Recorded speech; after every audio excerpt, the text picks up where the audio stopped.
Lemon Amiga presents a Playguide video review. Sit back and enjoy the show.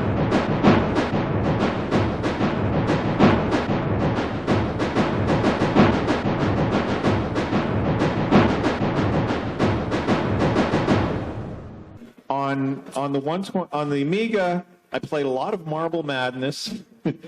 I liked Archon.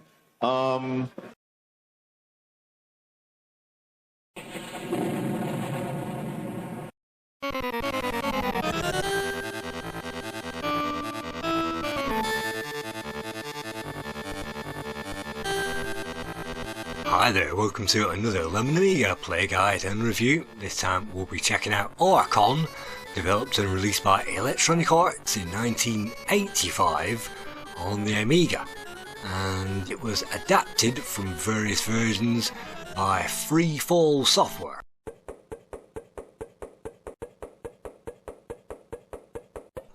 At the very start of the game, all of our combatants will walk onto a board which is reminiscent of chess, although this is quite different from chess because it doesn't have even and odd squares. It has some light, some dark, and some which will change depending on what time of day it is. Then we get to use a controller, probably a joystick because I couldn't get the mouse to work with this, and using the joystick controller we can then move the arrow in the centre of that screen. Among the options you can see that we can play as the light side or the dark side. We can choose our handicap from beginner, standard or advanced. We can choose a human, which is fully manual mode, a cyborg, which is semi-automatic mode, and a computer, which is fully automatic. And to start with, I like to play on the light side, and you can see let's set the computer to beginner, which gives us a very slim chance of being able to beat it. So let's start up a new game and check this out. We control the players on the left hand side, and this is the light side which we're playing in yellow, and if they move to the light coloured squares that means that they've got more health and more energy to fight with than if they're on the dark coloured squares, and the dark coloured creatures will get more energy if they move to the dark coloured squares. So that's where you can see us moving to the light coloured squares at the moment, and unlike chess we can move a certain number of moves in any direction. It doesn't always have to be in a straight line. And you can see 5 power squares as well, and we'll come back to them a bit later on. For now, the enemy has managed to conjure up a fire demon against our phoenix.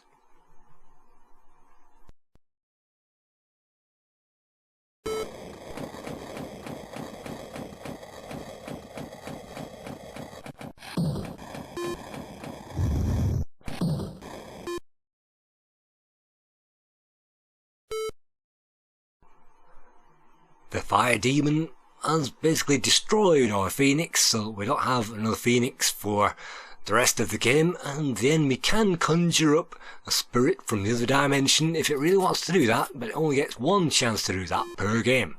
So what I'm doing at the moment is moving my infantry units into the centre of the board, and you might notice that a cloud collided with one of our guys. That is a shapeshifter, and that will unfortunately change into whatever enemy is already on that square.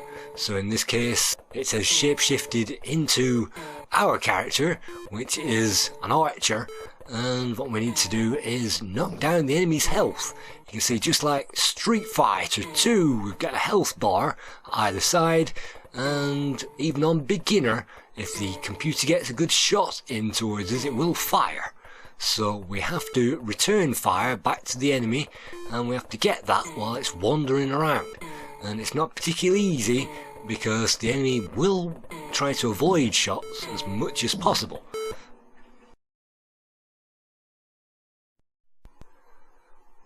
Moving on to those power squares means that we should be able to get more energy than the enemy if the enemy decides to attack us. but it depends on the time of the day, and you can see at the moment it's either morning or evening, and it looks like it's morning because the squares are getting lighter with every turn, and that means that the advantage will swing to us eventually. As it gets lighter in the day, more squares on the board will go lighter, and that means that we've got more strength.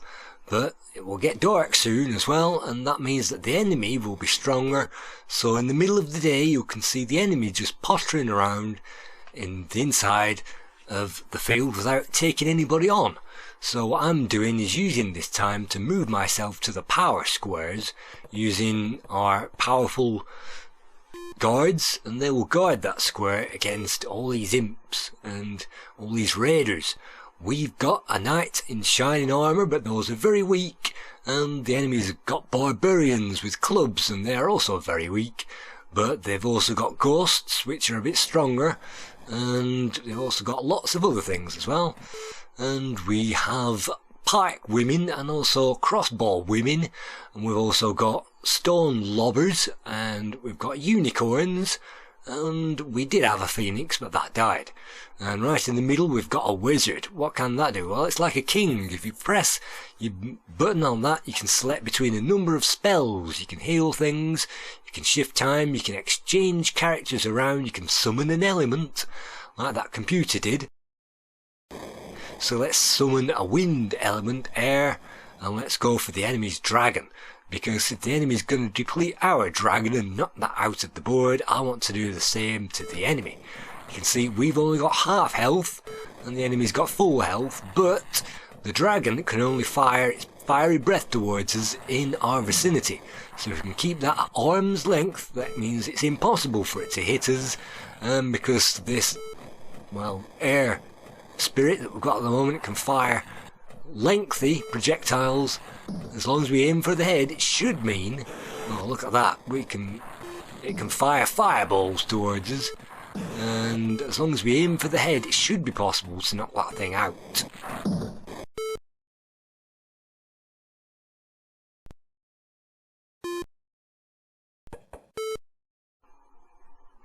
Unfortunately, like I say, you can only activate that once per game, so it's good that we don't have to move in a diagonal or left and right, up and down. We can move any number of squares as long as that's the squares that the character can move, and the genie can move a long way, and the unicorn, but the infantry foot soldiers can only move a few spaces, I think 2 or 3 at a time. So let's see, we're being attacked now again, and this is like a lion type creature, and you can see, look at that, we've wiped out its energy straight away. Sometimes if you aim on the diagonal, the computer is particularly weak on the diagonals, and definitely in the beginner mode, although I have actually played this in beginner mode quite a few times and lost to the computer, so you can't take things lightly. It's now midnight and most of the squares are now dark, which favours the enemy. So if the enemy attacks us while it's dark, which is going to do, then that means the enemy should have all the health in the world. And this is a power square, which means the odds are even. And the enemy can fire huge distance and much more quickly than we can fire our boulders. And I can't begin to tell you the amount of fun that you can have in 2 players with this game. 2 players playing 2 controllers. It is immense fun, and I've definitely played this on AmigaLive against at least one person, and I just couldn't stop laughing all the way through it. Playing this definitely in 2 players against some other human opponent is immense fun, and it's at least 400% more fun than playing against the computer, which we're doing at the moment. So we're saving the genie, which is a powerful thing. You can see the cloud, the shapeshifter, is still on the enemy's side, and at the moment we're not making any moves towards each other. Most of my pieces are on the light squares, apart from the power squares, because it's getting towards dawn again. They're actually getting lighter. So the enemy has taken a very weak force and put that against my stone lobber, and you might see the enemy comically running away completely, and that's because the enemy can only hit us at a very close vicinity with this thing. And as long as we can time our shots correctly, we can knock that out.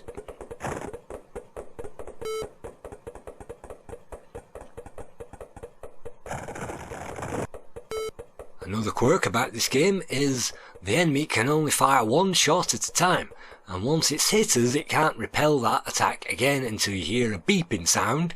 So if you can get the enemy to attack us, which it isn't doing, then we can chase after the enemy, and when the enemy has fired its round or loosened its shot or lobbed its bolt or thrown its club around, it is completely vulnerable to our attacks. But that also works for us as well. So if you can hear a beeping sound during these battles, as soon as we've loosened the shot, we'll get a beeping sound when it's alright to fire again. And in between that time we'll be completely defenceless. So the enemy is firing some kind of serpent towards us, and I think that can fire long distances, but our unicorn is one of our better warriors that can definitely fire faster than that serpent, hopefully. Oh, look at that, not quite. And now it all starts to descend downhill, because that serpent can get rid of all of our forces, and it can force us into an early defeat. So at this point it could be anybody's game. I'm trying to use a Valkyrie. I can move 3 spaces, so let's see if I can knock this out. And when we return to battle, the enemy will have exactly the same amount of energy that it had as it left on the previous battle. So if the enemy's down to 1/3 of its strength, then it will have 1/3 of its strength on the next battle if you attack it straight away. But look at that, demolished. But if you allow the enemy to get to a power square, it will recharge its energy, and if that is on the dark square, well, it could recharge its energy quite slowly, and the priest and basically the sorceress can heal one of our units or one of their units as well, only once per game. So really they can heal the best unit, and that means that it's pretty difficult to knock out the enemy's best units. So I'm biding my time at the moment, knocking down the small fry and hoping to bide my time. As long as the genie stays secure in the middle of the board, then I should be okay. The wizard can teleport to any location, I think maybe up to 3 squares away, and a revive spell, a imprison spell, a teleport spell. There is maybe 6, 7, 8 different spells that we can use, and at the moment I'm just choosing teleport. Which icon will you teleport? I'm not quite sure whether I want to teleport any of the icons at the moment, and you don't have to do that. You can simply click on the wizard again and that will cancel that spell, and we've cancelled it anyway by moving the same one twice. So I don't think I'm going to cast a spell at this point, because we can imprison the enemy and that will stop it from moving for 2 or 3 turns. That's fine if we want to save ourselves from getting demolished by that serpent, of which the enemy has 2 of them. And so the enemy is slightly stronger than we are in most respects, but we've got the faster projectiles, and that's definitely important to remember.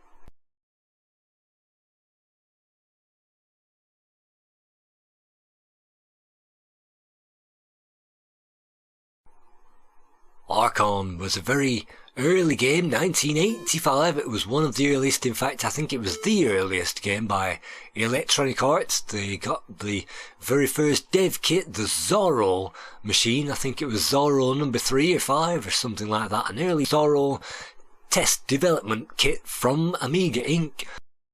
So they developed the first games, and this was I think the first one, and it had ports to every single 8-bit computer under the sun. And it didn't get a graphical update until finally the NES version came out several years later than this. So maybe 87 the NES version came out, and that means that it got slightly better graphics, even though the NES was meant to take over the Commodore 64, so it only has 8-bit graphics. They're still better drawn than this, but this is a classic example of substance over style. This has got bags of substance, and the graphic style doesn't really matter. If you're playing this 2-player mode, hide and seek, you might notice that a lot of the columns in the middle of the screen disappear, and that means that if you were safe before, then you're not safe now, because now projectile can travel straight through them. And playing hide and seek with a second player is immense fun. So now let's heal. Which one are we going to heal? We're going to heal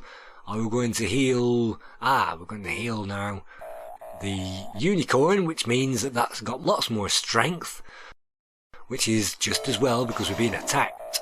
and if we're really lucky we can get the enemy while it's bound up in a few columns, and that can really be handy. Although the collision detection really is at a premium. You have to hit that thing on the head or on the body, otherwise you won't hit anything. And if it hits you, then it's going to knock out most, if not all, of your energy, so you have to be deadly careful with that enemy.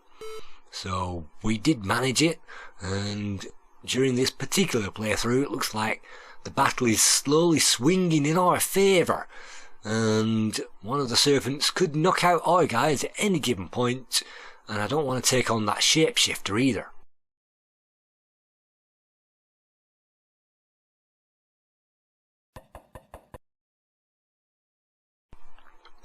So if the enemy takes over all of the 5 energy squares, then that wins the game.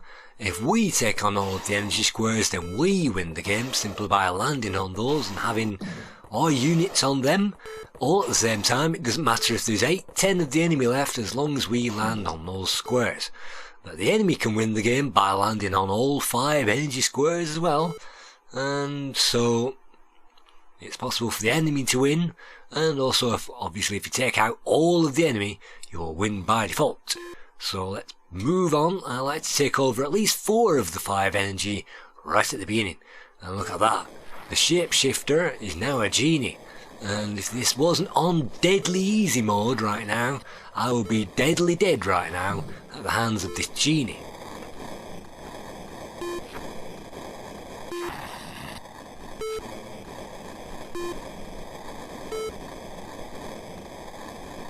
You can also see the columns soaked up most of our firepower, and that's definitely collision detection problems with the Amiga version. If you're anywhere near a column it will soak it up, and that means you've wasted your shot, and it means you are totally, utterly vulnerable to getting massacred until you hear that pinging noise. So what I'm going to do, I'm going to revive one of the creatures.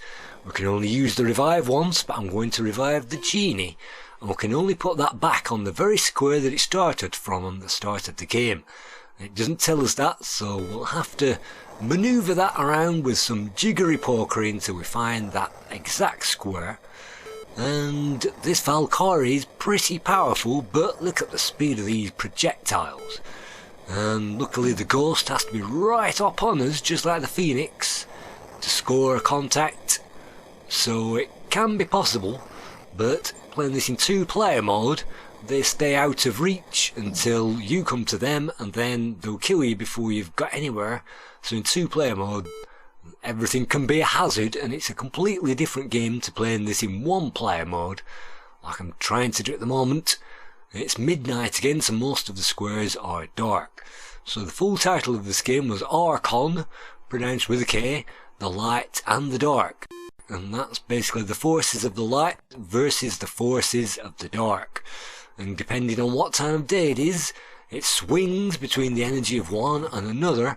So even if you've got more units, if it's dark and you are the dark side, you've got more chance of a win. And so it swings like a balance between both of them. And so it's a different game than chess. You're not limited like drafts or checkers to the limited things that you can do. And look at that. If you get into a tight spot and those boulders get soaked up yet again by the columns, it means even a weedy infantry troll or an imp, whatever it might be, can demolish us. And this war is definitely swinging away from our favour at the moment.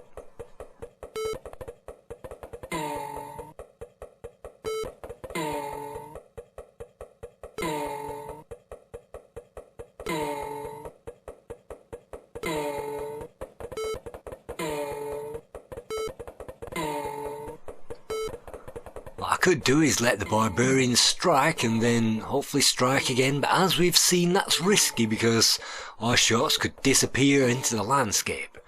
So checking out the scores, there are no scores for the Amiga version of this game. It was released in 1985 and there were barely any magazines going around in 85 for the 64 or for the Amiga. And it's surprising that the 64 came out in 82, so that shows you how far ahead the Amiga was. And we didn't get Amiga Power or Amiga Format or any of those mags until I think 88, so we had some way to go before we got there. And so there are no scores, but the average score on Lemon Amiga is somewhere around 8.5 out of 10. And I'd probably give this, in 2-player mode, I'd definitely give this 9 out of 10. It could have done with better ooh, ah, and sounds of war, and it could have done with more and better music and definitely better graphics. But for whatever it is, the substance is terrific, and I really love playing this game because it's fun, and the fun can't be underestimated. So for the rest of this playthrough, we're just going to finish off this playthrough, which is going to take some time because there are still quite some units on the board. In this case, it's very handy if the shapeshifter merges into the weakest unit. If we attack that, then we'll be faced with the weakest unit, so look at that. Waiting for it to strike, and then we can strike back.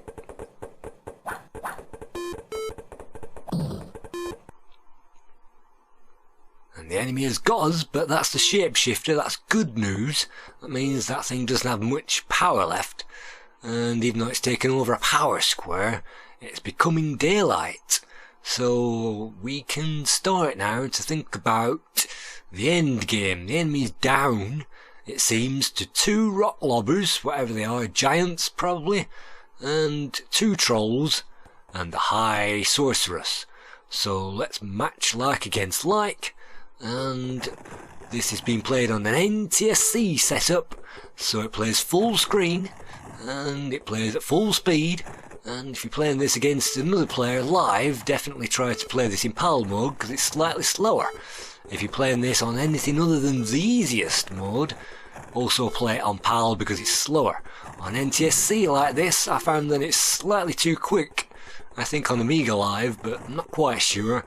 Definitely NTSC mode is the way that it was produced and released, and so it was never a PAL game, it was never a PAL version.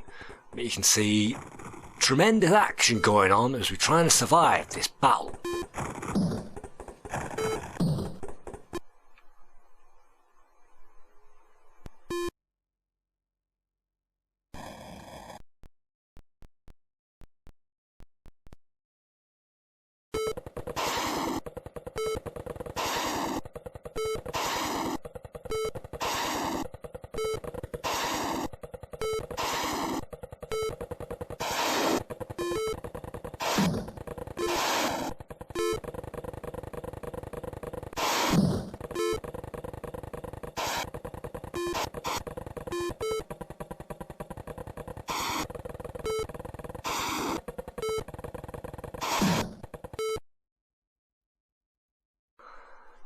Lucky actually to avoid the death throes of that final projectile, and still it could go either way. We've got lots of foot soldiers left, and it looks like 1 longbow and 1 pike woman. Maybe women lobbed pikes in those days, and it's a very gender neutral kind of a game. So I think that the enemy AI is really impossible to beat later on, and so you can't say that this game is a pushover. And I had at least 2 warm-up goes of this game over several weeks before I recorded this, and I was disappointed because I lost to the enemy every time, and it's very easy to do that, particularly if we are running away, because when the enemy gets smarter later on, gets more desperate. Now we're fighting the sorceress, and the sorceress can be killed, and the game can still continue. This isn't the king, this is the sorceress. She has an infinite amount of health, look at that. But she can also fire lightning, I think, towards us, and if that hits us with this meagre amount of health, that's going to be wiped off the board.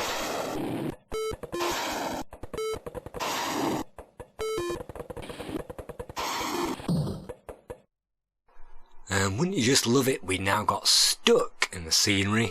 Getting stuck in the scenery is a hazard, It's hazard of this game and collision detection, as I usually say for games released in 1985, 86, 87, is a bit of a premium. There is a hitbox involved, and you have to make sure you hit that hitbox, which the computer does. So that means that we are struggling. The enemy sorceress is now on the warpath, and we can move our wizard forward, and the enemy is moving down gradually. But there is still chance for us to get through it. We can't really command many spells, so let's see if we can knock out one of their heavier units with this genie. And usually the reloading of the weapon takes as long as it takes for that weapon to go all the way across the screen, and you will hear it beep when it does that, and you can fire again. And so we're relying on luck sometimes with the single player mode, and the computer isn't dumb. It won't stand in one place waiting to get shot. If it has a shot on target, it will fire, just like that, and it can, with a sorceress, demolishes. But we've got through it. We've got rid of the sorceress with our most powerful genie. That's very helpful, and I don't tend to have the Phoenix around for very long because it's only useful for short range combat. But if it's a Phoenix versus a barbarian with a club, then the Phoenix is better, because the Phoenix can fry the barbarian before it's got anywhere near us with its club. So Phoenix against barbarians is terrific. So this game has got hidden depths. It's got the arcade playability of an old Atari game, and I'm not sure where the heritage of this game came from, but having the playability of an Atari arcade game can't be that bad. It's more fun than chess. We can simply knock out enemies directly without having to think about crossing them out diagonally, vertically, horizontally and checkmating people. We can get on with casting spells as well and teleport things into the action, and we can even revive things that have died. And so we do have limited range of spells in this kind of Dark Age period game, and I'd say this was set again in that Dark Age period, maybe 500 AD, and the time with monsters, maybe it was even set BC, but they didn't have armor plate in BC. So what are we doing at the moment? Nothing much. It looks like we've finished conjuring. So wizard can move, can teleport, move which unit, and it looks like I'm trying to get to the power square in the middle of that screen, and I'm using the small infantry to guard our vanguard at the back. So am I going to sacrifice everything and try to use the wizard against this guy? And we're only occupying, it looks like, 2 energy squares at the moment, so again this could go either way.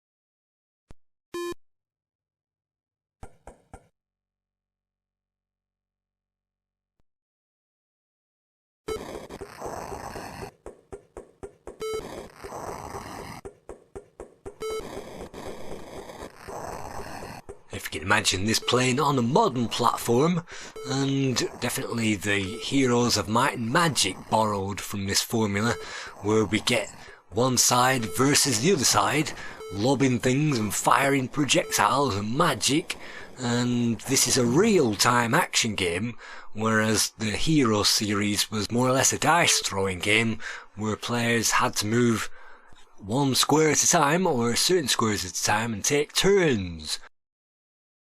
And yes, you do have to take turns in this game, except for the action, and then both players play at the same time.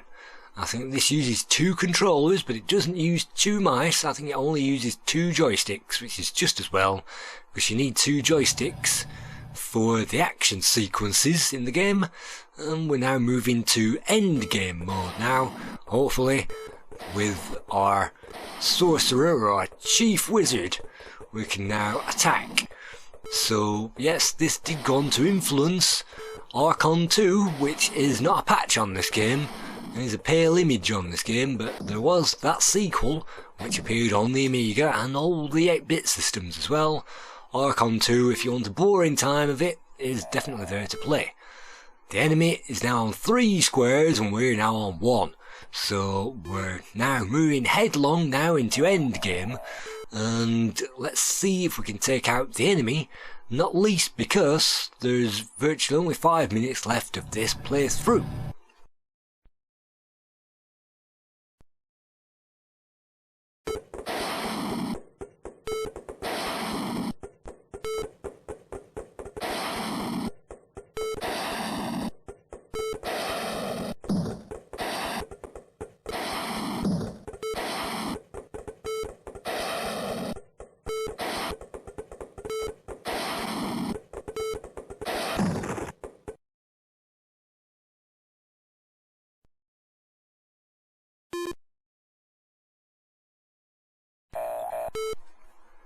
Now the enemy is playing for time. We have the upper hand. We now have 4 out of the 5 energy squares. And if we take care of that guy at the top, well, we're not going to take care of that guy with any infantry. And the enemy knows that. We can only really take him out with the wizard. The enemy knows that. So what can I do? What can I do? What can I do to win the game? Well, you can see what I'm going to do.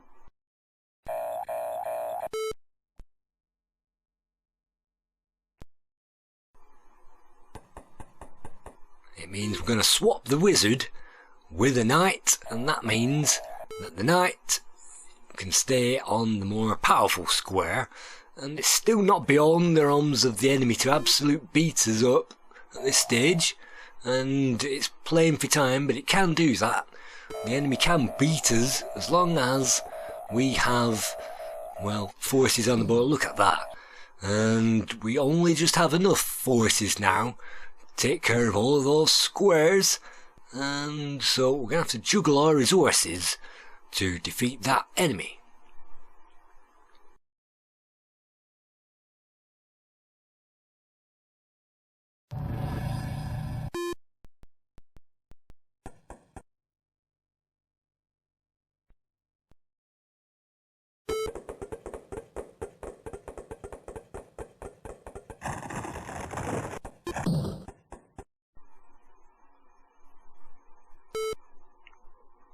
I like the fact that the strategy can go either way, and you can't be guaranteed anything until that fat lady sings, which is a reference to a medieval woman in the middle of Europe who basically got drawn apart by horses because she was evil, and that's when the fat lady sang. But in this game, it's a tremendous feeling when you sweat, and you toil, and you try to get the enemy and you actually make it. It can be very hair-raising, and the hair-raising aspect of this game can't be underestimated in that 2-player mode. So, is it possible now? Is it actually possible for us to take over all those squares? And I think it is, as long as somehow we can take out the enemy. We've just about got enough, and look at that. It leaves it vacant for us, which wins the game for us. And so that's all we have to do to play Archon.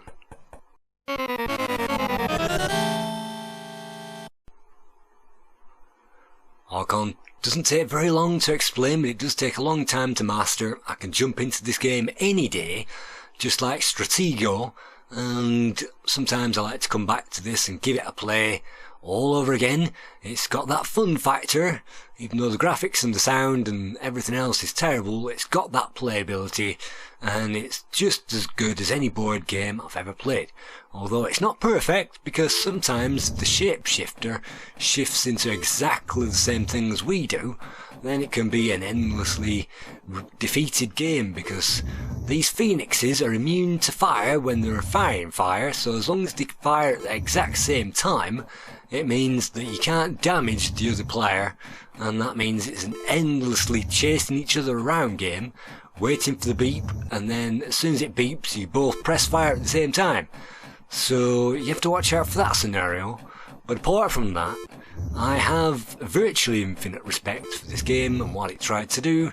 It's got bags of charm, and something like this, even on a modern platform, would be awesome. So thank you very much.